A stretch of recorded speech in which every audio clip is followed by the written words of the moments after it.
Hello friend, this is Paritosh और आप देख रहे हैं आई स्पीक अबाउट मनी। आज इस वीडियो में हम बात करने वाले हैं कि आपका पैसा इंडेक्स फंड में क्यों इन्वेस्ट होना चाहिए। मैंने एक डेटा पॉइंट तैयार करा है जो मैं आपको इस वीडियो में दिखाने वाला हूँ। एक समय था कि जब जितने भी लार्ज कैप कैटेगरी के फंड्स थे, एक्टिव फंड्स थे, फंड मैनेजर्स ये क्लेम किया करते थे कि they are outperforming the their benchmark consistently. But वो एक रोजी पिक्चर्स थी, क्लियरिटी नहीं थी। एक्चुअल में जो कैलकुलेशन ली जाती थी, जब कैटेगरी के कंपैरिजन की बात करते थे तो वहां पे प्राइस इंडेक्स को कंपेयर किया जाता था। लेकिन अभी कुछ समय पहले सेबी ने इसको कैटेगराइज कर दिया और पॉलिसी में, गाइडलाइंस में थोड़ा सा चेंज कर दिया कि अब कोई भी अगर फंड हाउस, फंड मैनेजर किसी भी फंड को अगर कंपेयर कर रहा है तो वो टीआरआई कैलकुलेशन लेगा, यानी टोटल रिटर्न इंडेक्स कैलकुलेशन लेगा। लेकिन अब उसके बाद से चीजें काफी चेंजेस हो चुकी है। अब इंडेक्स फंड को बीट करना as per the calculation, as per the current calculation बड़ा मुश्किल होता जा रहा है। निफ्टी 50 टीआरआई की अगर हम बात करें, टीआरआई कैलकुलेशन की अगर हम बात कर रहे हैं तो ये है क्या। पहले क्या होता था कि जब कोई भी एक्टिव फंड किसी भी फंड को कंपेयर करता था उसके बेंचमार्क से, तो वो प्राइस इंडेक्स लेता था जिसमें डिविडेंड शामिल नहीं होता था। लेकिन अब क्योंकि स्टैंडर्डाइज्ड हो गया तो अभी सेबी ये कहती है, गाइडलाइंस ये कहती है कि कभी भी अगर आप कंपेयर कर रहे हो तो आप डिविडेंड की कैलकुलेशन भी लोगे। यानी कहने का मतलब है कि जब आप निफ्टी 50 के प्राइसेस को कंपेयर कर रहे हो कि 10,000 रुपए का था, 18,000 रुपए हो गया, तो ये प्राइस इंडेक्स हो गया। लेकिन ये मत भूलिएगा कि जब आप निफ्टी 50 के इंडेक्स में इन्वेस्टमेंट कर रहे हो या निफ्टी 50 स्टॉक्स की बात कर रहे हो तो वहां पे उन स्टॉक्स में आपने डिविडेंड भी मिलता है सालाना। वो डिविडेंड की कैलकुलेशन भी आपको इस कैलकुलेशन में लेनी चाहिए, तब हमारे सामने टोटल रिटर्न समझ में आता है, तब आप उसको कंपेयर कीजिएगा। तो जब हम डिविडेंड को शामिल करते हैं तब हम उस कैलकुलेशन को बोलते हैं कि आप टीआरआई कैलकुलेशन ले रहे हो, टोटल रिटर्न इंडेक्स। मैं आपको ना डेटा पॉइंट दिखाता हूं। ये मैंने एमफी की रिसर्च जो व्हाइट पेपर होता है वहां से निकाला हुआ है। यहां से आपको काफी अच्छी क्लैरिटी पिक्चर होगी। फिर मैं आपको आज का करंट डेटा पॉइंट पे भी एनालिसिस करके दिखाऊंगा कि क्यों आपको टीआरआई कैलकुलेशन ज्यादा जरूरी है, क्यों आपको इंडेक्स फंड में इन्वेस्टमेंट करना है। तो देखिए मेरे पास यहाँ पे ये बेसिकली एमफी की साइट से हमने डेटा सोर्स किया हुआ है। 2009 से 2018 तक का डेटा है। 2018 के बाद का भी डेटा हमने निकाला हुआ है, वो भी मैं आपको दिखाऊंगा। 2009 में ये हम लार्ज कैप को कंपेयर कर रहे हैं निफ्टी 50 के कंपैरिजन, निफ्टी 50 टीआरआई के कंपैरिजन में। 2009 में टोटल नंबर ऑफ फंड जो लार्ज कैप फंड्स थे जो निफ्टी 50 को बेंचमार्क मानते थे, वो तकरीबन 17 फंड थे, जिसमें से 14 फंड्स अंडर परफॉर्म कर रहे थे इन द ईयर ऑफ 2009। यानी 82% चांसेस थे कि Nifty 50 TRI was giving a better return compare to Nifty 50 के जो भी या जो लार्ज कैप फंड्स थे। अब एक चीज ध्यान से सुनिएगा, जब हम इंडेक्स फंड में इन्वेस्टमेंट करते हैं तो हमारी जो कॉस्ट है, एक्सपेंसेस है, वो कंपेरेटिवली काफी कम होती है। हम फंड को मैनेज करने के लिए फंड मैनेजर को पैसा इसलिए देते हैं ताकि वो कंसिस्टेंटली अल्फा जनरेट करे, मार्केट को बीट करे। But if they are not able to beat their benchmark तो it is not worth it कि हम उसको पैसा पे करें। 2010 में तकरीबन 21 फंड्स थे लार्ज कैप के, जिसमें से 20 अंडर परफॉर्म कर रहे थे, यानी 95% का रेशो था ये। 2011 में 27 फंड थे जिसमें से 12 अंडर परफॉर्म कर रहे थे, 44% का रेशो था।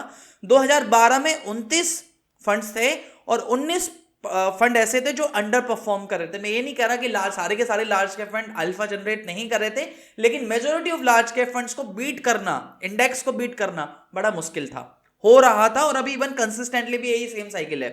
2013 में 31 फंड थे जिसमें से 23 फंड अंडर परफॉर्म कर रहे थे, ये रेशो थी 74% की। 2014 में 34 फंड्स थे जिसमें से 18 फंड अंडर परफॉर्म कर रहे थे। 2015 में, 2016 में रेशो थी 74%, 2017 में रेशो थी 58%, 2018 में 42 फंड हो चुके हैं लार्ज कैप जो निफ्टी 50 को बेंचमार्क मानते हैं। उसमें से 93% फंड्स अंडर परफॉर्म कर रहे थे, यानी अपने बेंचमार्क को बीट नहीं कर पा रहे। ये रेशो जो एक एवरेज है 2009 से लेकर 2018 तक की बात करी जाए तो एक एवरेज जो है वो है 68%। ये है फिगर 2018 की। इसी तरीके से आप ये देखेंगे यहाँ पे रोलिंग रिटर्न्स का भी एनालिसिस निकाला हुआ है कि अगर आपका इन्वेस्टमेंट होरिजन 1 साल का है 2009 से लेकर 2018 तक का, तो कितनी परसेंट प्रोबेबिलिटी है कि आपके कितने परसेंट फंड है जो अंडर परफॉर्म कर रहे हैं। तो अगर आपका इन्वेस्टमेंट होरिजन 1 साल का है तो there was a 79% probability that 79% fund underperform कर रहे थे।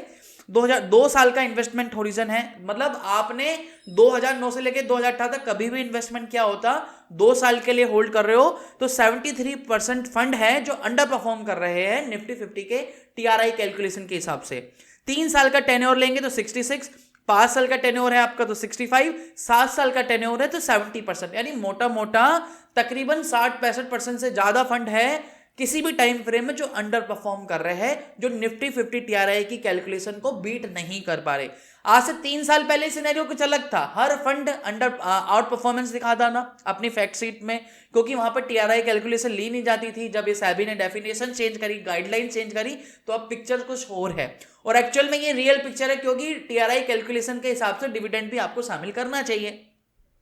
तो ये अभी तक हमने देखा 2018 तक का फिगर। अब मैं आपको आज का करंट, हमने यहाँ पे इसका रोलिंग रिटर्न एनालिसिस निकाला हुआ है, जिसमें मैंने लार्ज कैप कैटेगरी को कंपेयर करा है। जितने भी लार्ज कैप फंड्स हैं उनकी जो कैटेगरी है large cap fund plus Nifty 50 TRI, 2010 से लेके अभी तक 2022 तक का आप किसी भी दिन इन्वेस्टमेंट कर रहे हो और अपने इन्वेस्टमेंट्स को 5 साल के लिए होल्ड कर रहे हो, तो रिटर्न्स का डिस्ट्रीब्यूशन कितना है, रिटर्न्स मिलने की जो प्रोबेबिलिटी है वो कितनी है। तो यहां पे देखेंगे जो एवरेज रिटर्न था लार्ज कैप का वो था 9.74%। 5 इयर्स का इन्वेस्टमेंट टेन्योर ले रहा हूं मैं यहाँ पे, क्योंकि हम ये मान के चलते हैं जब हम इक्विटी में इन्वेस्टमेंट करें तो 5 साल के लिए इन्वेस्टमेंट करेंगे, शॉर्ट टर्म के लिए equity is not a good choice.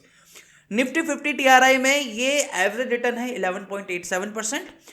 अगर हम देखेंगे कि नेगेटिव रिटर्न्स मिलने की प्रोबेबिलिटी किसमें सबसे ज्यादा है, तो देखेंगे अगर 5 साल का इन्वेस्टमेंट टेन्योर है, लार्ज कैप कैटेगरी की बात करें तो वहां पे है 1.6%, लेकिन निफ्टी 50 टीआरआई में देयर इज ओनली 0.12%।